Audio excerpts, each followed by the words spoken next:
শিক্ষকরা সবারই সম্মানের পাত্র।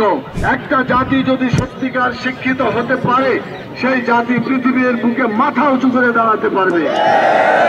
আমি মনে করি এই অবস্থানের শেষ হওয়া দরকার, সমাপ্তি হওয়া দরকার। কিন্তু তাদের যদি কোনো দাবি আদায় না হয়, তারা তো ঘরে ফিরে যাবে না।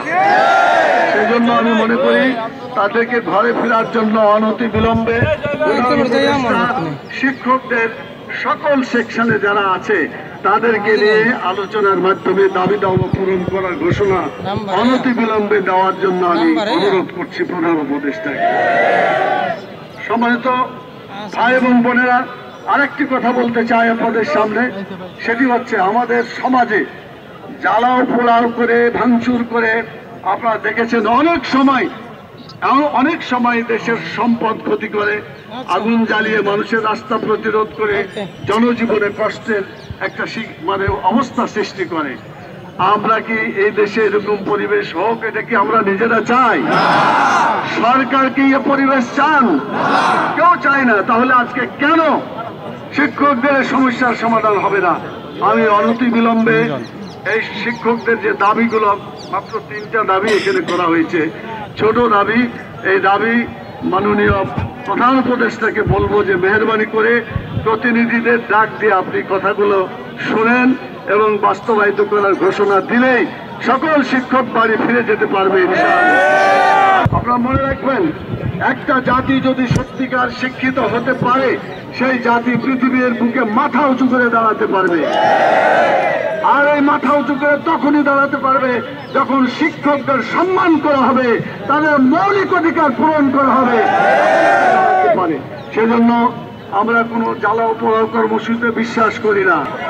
জনগণের কষ্ট হোক এমন কোন কর্মসূচি আমরা পছন্দ করি না। আমরা বিশ্বাস করি আলাপ আলোচনার মাধ্যমে এটাকে সমাধান করতে হবে। বাংলাদেশের অবস্থা ঘোলাটে করার জন্য বহু লোক ষড়যন্ত্র করছে।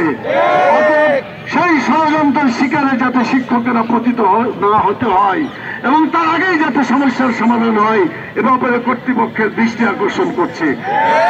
সংগ্রামী শিক্ষক ভাই এবং বোনেরা, আল্লাহ তাআলার কাছে আমি দোয়া করি, টেকনাফ থেকে তেঁতুলিয়া পর্যন্ত অনেক শিক্ষক এসেছেন, পকেটে টাকা নাই, খাওয়ার ব্যবস্থা নাই, অনেকে বিভিন্ন ভাবে কষ্ট করে এখানে আসছে। আমাদের শহীদ মিনারে অনেকে রাত্রি কাটায়।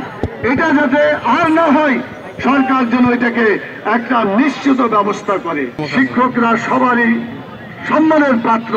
সেই সম্মানীয় শিক্ষকদেরকে, শ্রদ্ধেয় শিক্ষকদেরকে পুলিশের লাঠিপিটা বাংলাদেশে আর যাতে না হতে পারে করব। সংগ্রামী সাথী বন্ধুগণ, আরেকটি কথা না বললেই নয়, কিছু শিক্ষক আছেন যাদের এমপিও আছে, তাদের অধিকার কিছু বঞ্চিত আছে, অধিকার প্রতিষ্ঠা করার কাজ করছে। অসংখ্য প্রতিষ্ঠান আছে যেগুলোকে এখনো এমপিওভুক্ত করা হয় না এবং তারা আরো কঠিন অবস্থায় আছে। তারাও আন্দোলন করেছে, তাদেরও দাবি দেওয়া সরকারের কাছে স্বীকৃতি আকারে দেওয়া আছে।